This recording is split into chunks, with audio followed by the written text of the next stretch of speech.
Welcome to Your Fertility Story. Today, Maria is sharing a solo episode. Hi, and welcome back to Your Fertility Story. Today, I would like to talk to you about something that I think almost every parent feels at some point, but not every one of us could say it out loud. And the question is, why is my surrogacy taking so long? And I want to start in a very, very transparent place, very vulnerable place, because I know that when you begin this journey, there is this quiet hope that maybe, just maybe this is it. Maybe this is the part where things finally work.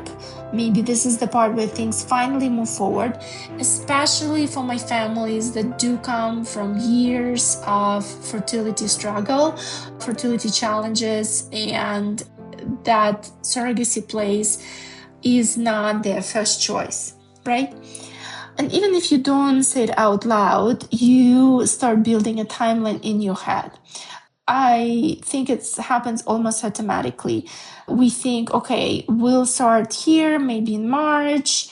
We'll then find a donor pretty quickly. If donor is needed, then we'll match with a surrogate, let's say by June. Then transfer will happen soon after, maybe July. And then 9 months later, we have a baby. Oh, and by the way, we need to make sure it's happening not during the Christmas because we have busy holidays, or opposite, how wonderful it would be to do it during holidays, or we need to avoid whatever months because someone is getting married or something, right? Like, I know you're smiling right now because I'm sure those thoughts were crossing your mind. And it completely feels reasonable. It feels logical. And honestly, it feels like you've earned that timeline. After everything you've already been through, or after all of the preparation and research that you have done, things have to happen the way we want it to be. And I actually had families say this to me very directly. They'll say, okay, we're starting now and we really love the baby, right? Born by April. Can we organize everything around that? And I completely understand where they're coming from, because in your mind, you are thinking, we have to map things out. And hypothetically, yes, everything can be mapped out. And hypothetically, yes, everything should be aligned the way it needs to be aligned. But then we step into real life, and then things don't move like that. And this is usually the moment where I see a shift, because at first, it's just a simple check-in. Hey, just wondering if there is any update. And then a little later it becomes, why is it taking longer than expected? And then sometimes if enough time passes, it turns into something heavier. Is something wrong? Is something wrong with us? Is something wrong with my surrogate? It also becomes kind of like this comparison and whole new level of frustration, because usually many of you are on different Facebook groups, social media groups, and of course you're reading the journeys that maybe where people are saying, oh, we already got pregnant, oh, this has happened. So it's very easy and naturally to start comparing and feeling that something is wrong. But the bottom line is, and I guess this is the reason I decided to record this podcast today on this topic, is surrogacy is not a straight line. Fertility journey is not a straight line. We start here and then everything moves step by step. And then when we are done, it's when it's done, right? It's just does not work in that way. It's not mathematical. It's not at 1 month here. Ask exactly how many weeks or days preparation for endometrium transfer is. And I know it's frustrating because everything else in life works on timelines. You plan something, you execute, you expect a result. But here, we are working with people, right? We are working with the biology. We are working with timing. We are working with coordination, and sometimes across countries, clinics, legal teams, labs, or insurances, regulations. Things could just not align the way we really want it to be aligned. And every one of those things can shift. I remember one couple I worked with, they were incredibly organized. Actually, majority of our families are so organized because this is just how your life trained you. You are so successful in whatever you do, and you're day-to-day life, right, on your jobs. And so they had spreadsheets and timelines and everything was mapped out. And they told me, we just want to do this as efficiently as possible. And the truth is we were moving quite efficiently. Everything that could move was moving. I always repeat to my families that, trust me, anything humanly possible is being done and will be done.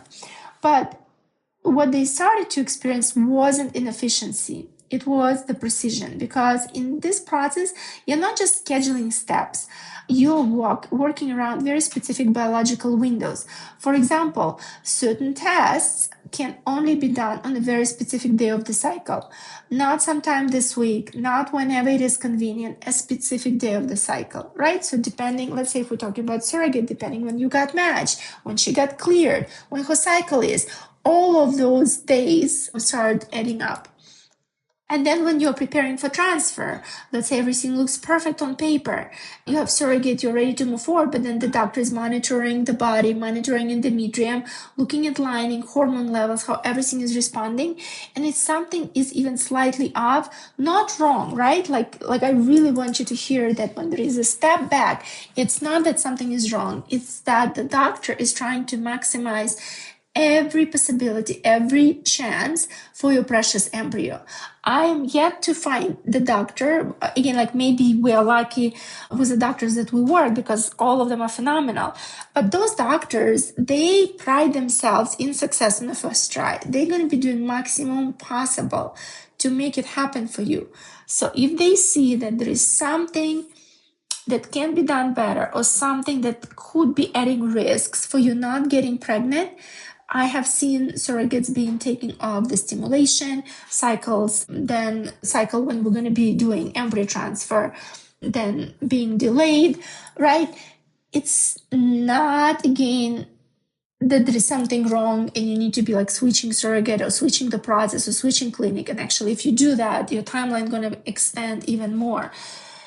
But that's the nature of the biology. That's the nature of that creation of life that is outside of anyone's control.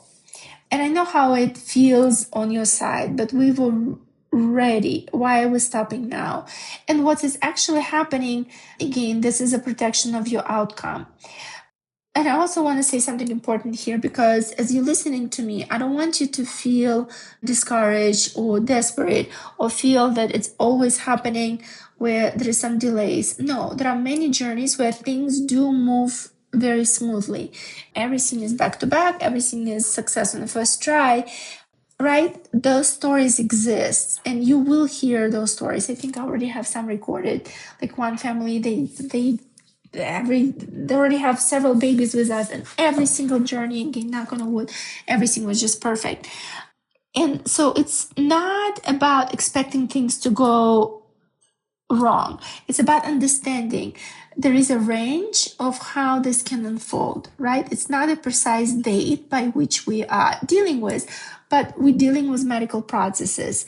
And whenever your journey falls out of that range, you're not doing it wrong. And it's not your fault, no one's fault. It's just the way it is. But you will have a baby. There is just no way around it, okay? So if everything in fertility always moved fast, I would be actually concerned because I think it's very important to understand that it's not a production line. It is a creation of life, as I mentioned, and just pause for a moment and think about it.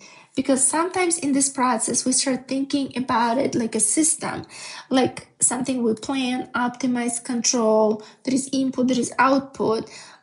But what we're witnessing is the creation of life. It's the miracle. It's something, I don't know, how would you put it in words? Imagine if you were naturally getting pregnant. And I think really when you're going through the fertility journey, the reason those timelines could feel frustrating because you're witnessing them, right?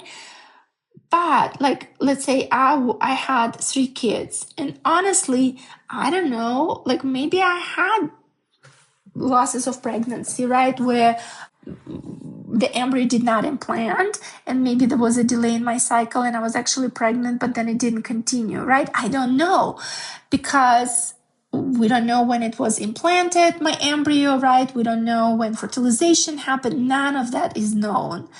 But in fertility world, you're witnessing it from the moment, I don't know, preparation for the egg retrieval and then fertilization of eggs, and then so many days for the blastocyst, right? And then in the midterm preparation, everything is happening right in front of you. So it could feel extremely exciting, but it also could feel frustrating because you see the timeline and the timeline is not matching your mind. So, but if you pause again and come back to this whole miracle of creation of life and know that in real world, not in assisted reproductive technology, but in the natural fertilization pregnancies, that very strongest egg, right, would have to make it. That the most strong sperm, that's very one, single one, would be going through the journey, and so on. And through the medications, through methods in medicine that are available to us now through the science, we are able to make so many more eggs, so many more sperm cells strong, right? But maybe they were never meant to be strong. And that one best egg and one best sperm that was supposed to become this very best embryo that was in dream of life, right? And I believe in God, so that wasn't God's mind for you to be your child. If we have the delays, it's just because we have not reached that perfect, that perfect dream yet.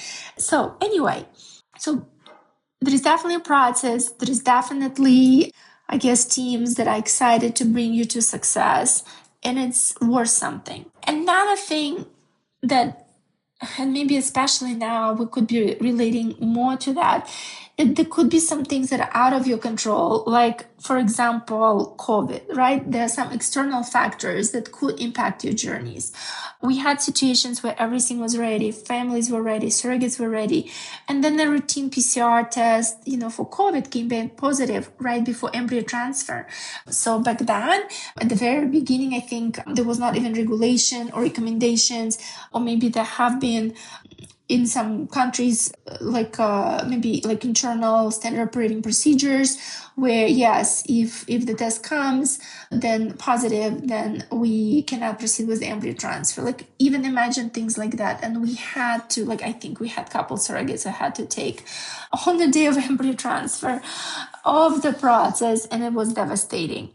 So again, nothing is wrong with the program itself. It just had to pass. It has to be adjusted to the real world conditions, and we have to just take it as a stepping stone and breathe through it, and just remember that we will be parents when the time is right. So I guess what I would like you to walk away today from this episode is thinking, not why is it taking so long, right? But shift your focus to what is happening right now. Because when we're slowing down, I believe that we see that something is happening.